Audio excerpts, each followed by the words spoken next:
Hello, welcome to Network. My name is Spumelele Zondi with your technology and social media news. If you want to be a part of this tech conversation, you must hashtag SABC Network. Also find us on SABC Network. Now that's on Facebook, Twitter, and Instagram. Use network at sabc.co.za and email. Here's what's coming up in the program. We have details on what happened at Sustainability Week. Green technologies were showcased in Pretoria. We'll also go to Nigeria to find out about an e-books initiative in the West African country. Our discussion is about whether Africa's young tech innovators have enough support. Ketu Nguna, who is the corporate social investment lead for Accenture in South Africa, is in studio for that. Hello, Ketu. Hello, Spumelele. Do young innovators have the support? I want to believe that young people do have the support, but we need to ensure that we're accelerating the impact so that more and more young people have opportunities. Right, we'll discuss that later in the program. Let's start with your social media and technology news first.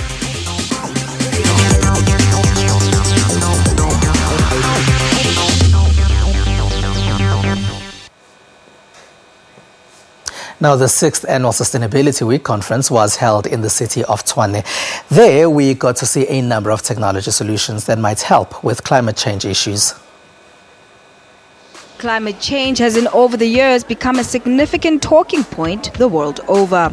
Events such as Sustainability Week, which celebrate National Environmental Month, are such that attempt to find possible solutions to better preserve the earth. Over time, this conference has shifted to look at the city, and which is one of the really nice reasons that the mayors from the various African cities come, because it's actually said the problem is not at the problem of a building, the problem is at the problem of a city. So how do we make our city sustainable? And on top of that, it's the recognition of climate change and what that's going to be. Some of the African mayors present was City of Tshwane's Solim Simanga. In terms of sustainable development, and let's start off with the project or the building projects that we are now approving. We are now leading the pack when it comes to green buildings that have been approved and have actually been built in the city of Tshwane. And we're hoping that other cities in South Africa and also in the whole of the continent will begin to move that way. Among a plethora of clean energy and other green technology exhibition stands was the Nissan booth that generated power from this electric car. We are fortunate enough to have access to the technology which we are showcasing here. It just arrived last week from Europe. And what vehicle-to-grid technology allows is the opportunity to take energy from an electric vehicle and transfer this into a home or into the grid network itself. So basically it exposes technology from electric vehicle from just being a mobility perspective to more uses, more than just mobility. It provides the opportunity to extend energy from the vehicle into supporting energy towards a home or grid support itself. Held at the Council for Scientific and Industrial Research, otherwise known as the CSIR in the city of Tshwane, the 6th Annual Sustainability Week program hosted 11 seminars with keynote speakers from across industry, including developers, technology experts, and practitioners. The event opened its doors on Tuesday, June 13th and ended on the 15th. Still at the Sustainability Week conference, young minds gathered at the event for a hackathon contest to come up with solutions that will help reverse cities.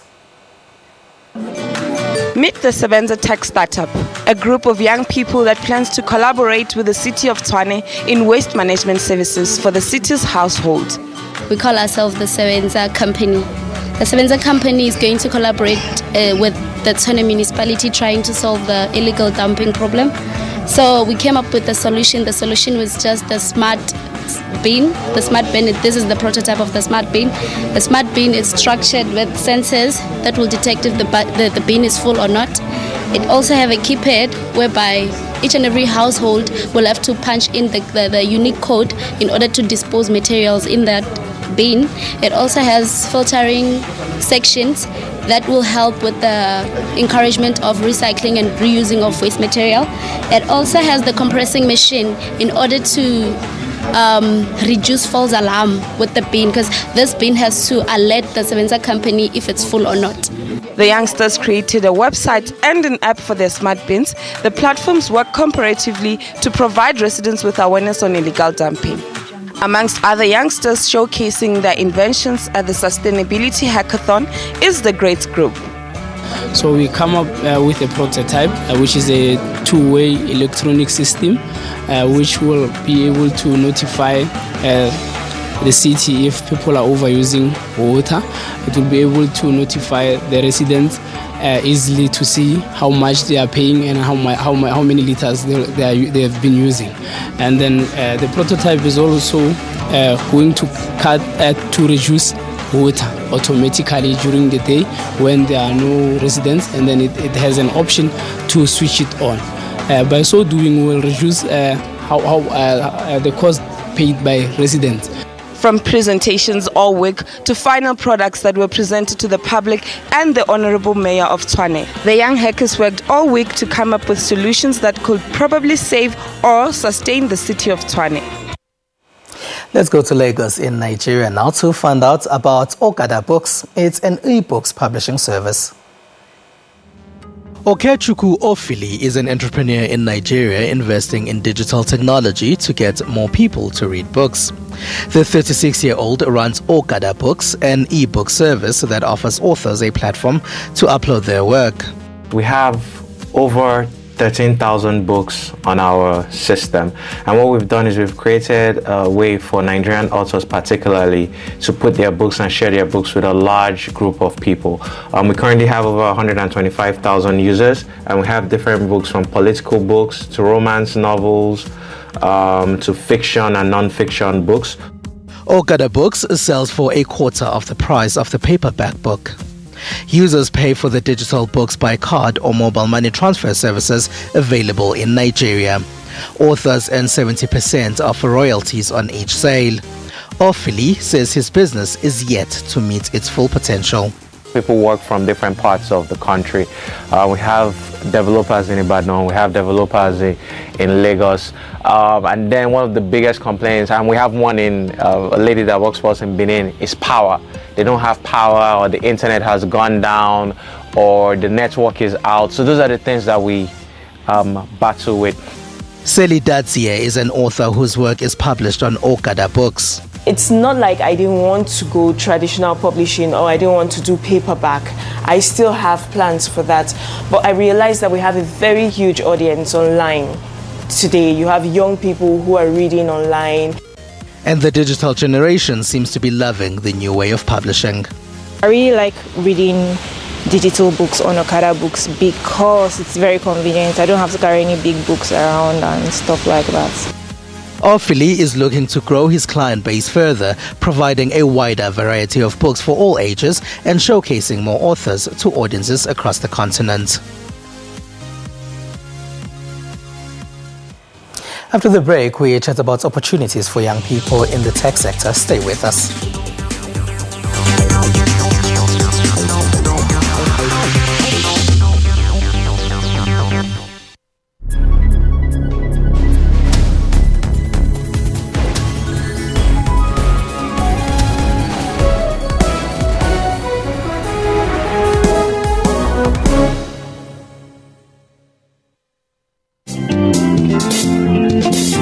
After a horrific accident, major questions were asked. So step one, I asked myself, do I really want to die? And my answer to that was, I'm not sure. And then step two was, do I want my parents to bury me? And the answer to that was no. Learning kept his brain in full action on how the brain works. When I was in hospital, right, as I was saying, to catch up with my peers, I started to become obsessed with memory techniques and how the brain works and how we retain information. Touching lives is his continuous mission. I now work for a non-profit where we deal with access issues regarding kids with disabilities and persons with disability. We're busy working on beach access. Being wheelchair-bound did not stop fun in his life. I party in a wheelchair, I laugh in a wheelchair, I smile in a wheelchair. For all your uplifting stories, catch Bupilong every Friday. If we can join our hands together against the ills of our society, we can build a better nation. One youth, one South Africa.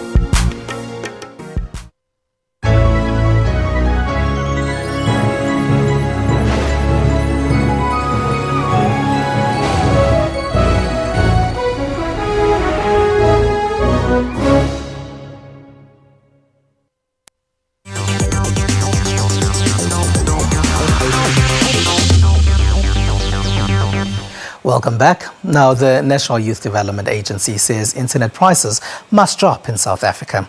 This is so young people can take full advantage of digital technologies in order to improve their lives.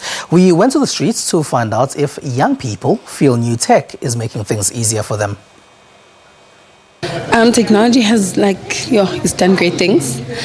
Firstly, for me to find my first job, it was because of technology. It wasn't technically going and handing over CVs. And for me to start my agency, basically everything is technology based. Personally, I would say, as a computer science student, so to say, it's quite interesting how people are now using Twitter or sentiment analysis to actually follow trends and all that. Like recently, people were claiming that the Donald Trump team used Twitter sentiments to actually, come up with election speeches and all that, and that's how they won. So I think it has directly impacted how people view certain things. So technology has made everything easier. Connect easier, faster. We are able to get our messages across in a split of a second. The one thing for me is that when you don't know, because there's a lot of information, but there's very little access to it. So I think yes, there's a lot of technology out there, and there's so many things that could revolutionize the world itself. But because you don't have access to it, you're unable to use it. It is often said that entrepreneurship is the only way we can solve the problem of unemployment, but are young tech innovators getting the support they need? To help me answer that question is Kethiwe Nguna, who is the Corporate Social Investment Lead for Accenture in South Africa. Hello, and thank you for being a part of our network, Kethiwe. Hi, Melele. Thank you for having me. Let's start with that question. Are young people getting the support they need? I want to believe that young people are getting the support that they need, but it is not at the scale that is required to make meaningful and significant change and a meaningful dent when it comes to youth unemployment across South Africa. What's happening out there? You're saying that there is the support, but what is there? So there are models where currently companies as well as NGOs and universities are working together to establish incubators, and young businesses or businesses that are owned by youth are actually being incubated through these organizations. So as Accenture, we work currently with a network of about 8 partners, and those partners are both incubators as well as skills development training partners, specifically for job placement for young people within the ICT industry. So when you look at the incubators, the role that we really play as Accenture is also over and above the technical support that they are getting. We pair each of the young businesses that bud out of the system with an Accenture business mentor that walks the journey with them to ensure that they're moving from ideation right up to then going to business, supporting them and enabling them to actually get funding for their business ideas, helping them with their pricing, and mentoring them really on the softer things that a young and aspiring entrepreneur wouldn't know because they don't have the experience. Kethiwe, there's often a lot of criticism on the education part of things. Are they getting adequate education in order for them to start thinking that way, to start thinking about tech innovation? So there is, I want to confirm and I think want to agree with you fully. Our education system does have a lot of gaps, so I really believe that for us to have a meaningful impact, we need to start the education from primary school level. There should be exposure around technology, entrepreneurship, the ecosystem from as early as primary school. So the work that we are doing is more playing catch up. So we would work, for an example, with one specific NGO partner, roll out a 4-month training program that is probably NQF4 and NQF5. So the young people get a qualification that is not only something that is a piece of paper, but something that they could take to an employer one day should they decide that, this entrepreneurship thing is not for me. But also because it is a structured program, it takes them through the national qualification standards and they walk out with something that really helps them to structure their businesses in a meaningful way. Are those short programs generally recognized by employers? Will they be recognized in the same way that a degree or a diploma would be? Absolutely. So because they are built according to the SAQA standards, they are NQF4 aligned or NQF4 and NQF5. So the employers would recognize them. So last year we worked with an NGO and we partnered to empower 2,100 young people with with programming skills, with ICT skills, digital skills, all of which are ICT aligned and accredited. And 85% of those young people went into jobs. Because we work in an ecosystem where we're working with the employers, they're being trained in the demand that speaks to the employer gaps. And the young people then also get a stipend while they're in training to ensure that we are ensuring that we don't have dropout rates to the challenges of young people being able to access the opportunities. When we talk about those opportunities, it's often when we're talking about urban youth. What about young people in disadvantaged communities? That could be the rural areas, that could be the semi-peri-urban areas. What about, do they have such opportunities? So our approach is a three-pronged approach. We work in urban, peri-urban and rural communities. So in urban and peri-urban, it's very similar to what I've just explained to you now, where we would work with a partner to deliver training and help the young people to then get employment opportunities. We've also got a very innovative program that we've rolled out in rural KZN called CE3. So CE3 is an acronym for three things. It's connectivity, electricity, education, and entrepreneurship. So it's using these components in the rural setting to accelerate and create economic activity in the communities. So the connectivity is an ICT center that we've built where 120 young people on a daily basis come and get trained in different training courses that vary from ICT right up to vocational training that speaks to the needs within the communities. The second component is then the entrepreneurship. So we've got a cohort. Not everyone is going to be an employer or an employee. We've got a cohort then that then says, we want to establish our own businesses. We then support them to establish their own businesses. They go through an international certified entrepreneurship course that Accenture has developed. And once they've completed that, they then also assigned an Accenture mentor. The third component is the energy. So we've put in a 50-kilo microgrid as Accenture in this community that was previously not electrified. So it's off-grid communities. So by putting in this microgrid, we've moved these agricultural farmers very quickly up the value chain because one, the microgrid is going into powering the actual irrigation system. It's also powering a pack house where these young people and these agricultural cooperatives are now adding value to the product. So we are now moving young people and attracting young people to agriculture where we're saying to them, agriculture doesn't mean only working the fields.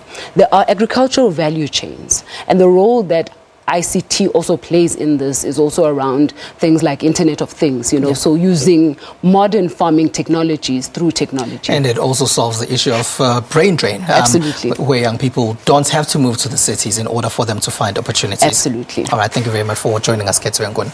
Thank you very much for having me. All right, Kethu Nguna there is from Accenture in South Africa. Now this week we caught up with television actress and presenter Puleng Mulebati. She told us what her favorite piece of technology is. Kana ha o tsebe ha ke a tswala ke lehlanya ke be ka eno ntwe o batla go mehlaena ebe nna ntse ke ra ntho tsa moputso. Hello guys at home, my name is Puleng Mulebati. My favorite piece of technology, I would say, is my baby, my daughter's leapfrog, because it's not huge. Like the previous ones used to be bigger. This one is a bit smaller. She can run around the house with it, and it's always keeping her busy. It doesn't matter what kind of program she needs to be on, especially at night when I come home and I'm tired and she wants to play. I just put on a game on it. It's educational. She can play a game. She can learn at the same time. So I would say that piece of technology has saved my life as a working mom. Big ups to Leapfrog. Le treated the actor international artists such as myself. Mamela Moana, azange ke re le stupid ke se le sentse mo ke bo stupid.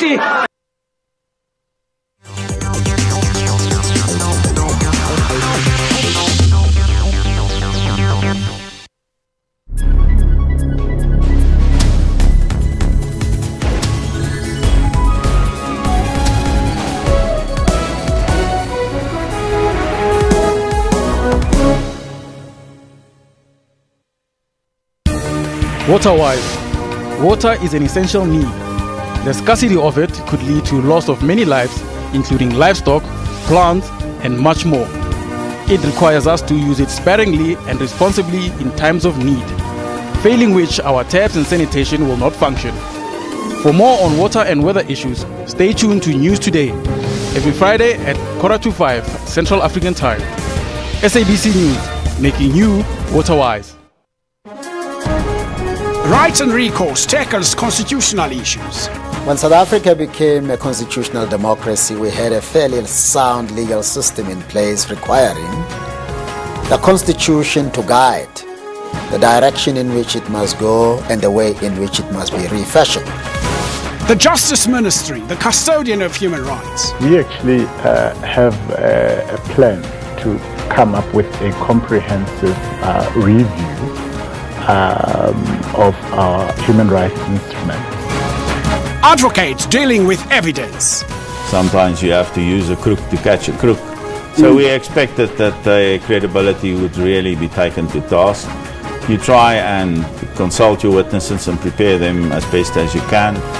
Hashtag Rights with Dumila Mates on legal issues every Sunday at 2 o'clock Central African Time.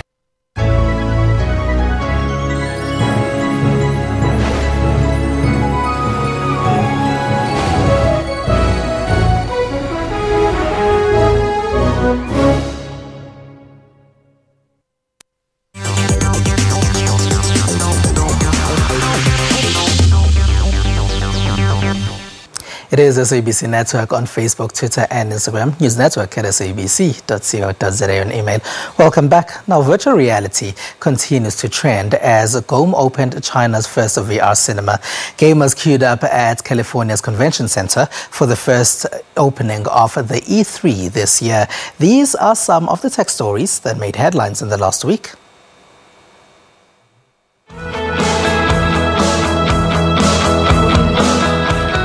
China Automotive Technology and Research Center issued the first batch of green certificates for plug-in hybrid electric vehicle in Kunming, capital of Southwest China Union Province. The main purpose of the rating is to offer guidelines for consumers to select and use cars. It can also play a certain guiding role in technical upgrading of new energy vehicles. Still in China, Chinese electronics retailer GOM opened China's first virtual reality cinema in Beijing on Monday, following the success of the world's first in Amsterdam launched last year. One piece of equipment cost around 400,000 yuan. What we're trying to deliver to the customer is a real professional VR to make customers truly understand what new tech is. In the coming year, we're going to open 100 more cinemas of this kind across the country. The high cost of VR's professional equipment and the requirements of high technologies have been keeping average households out. Well, now that VR cinemas is here, everyone can have an experience simply with a ticket. Heading to California. VR, 4K and Nintendo Switch are among the hot topics as gaming convention E3 gets underway, allowing the public in to explore the convention for the very first time this year. So this is the first year where it's opened doors to the public. So there's, like I say, 60,000 people. The queues are long. People are queuing for 5 hours to play a game. They're really, I'd say they're pretty hardcore. They're ultra fans. They know what they want. They want to see things. They want to participate. They want to be around these people. They want to talk about what they're excited about. While fans are excited about new additions to popular franchises such as Call of Duty, Assassin's Creed, and fresh entries in the Mario Brothers series, high-definition 4K gaming and VR are also becoming even more mainstream.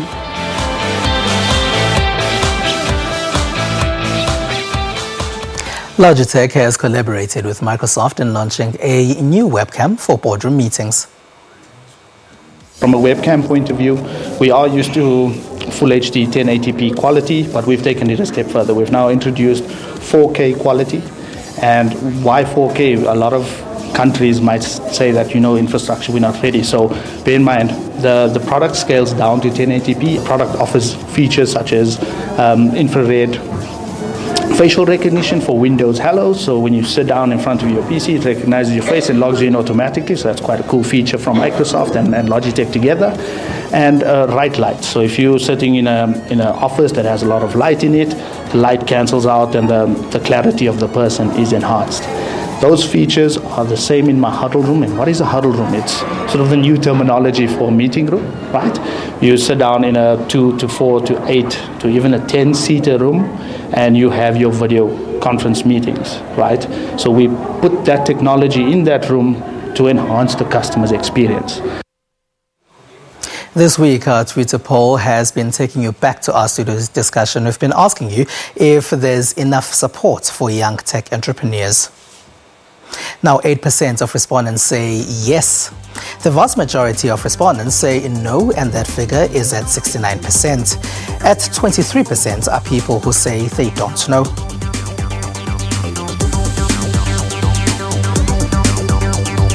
And that's all we have for you. Find us on SABC Network on Facebook, Twitter, and Instagram. newsnetwork@sabc.co.za on email. We leave you with visuals of a Japanese restaurant that pairs tech with food. From me and the rest of the network team, have a good one. Bye-bye.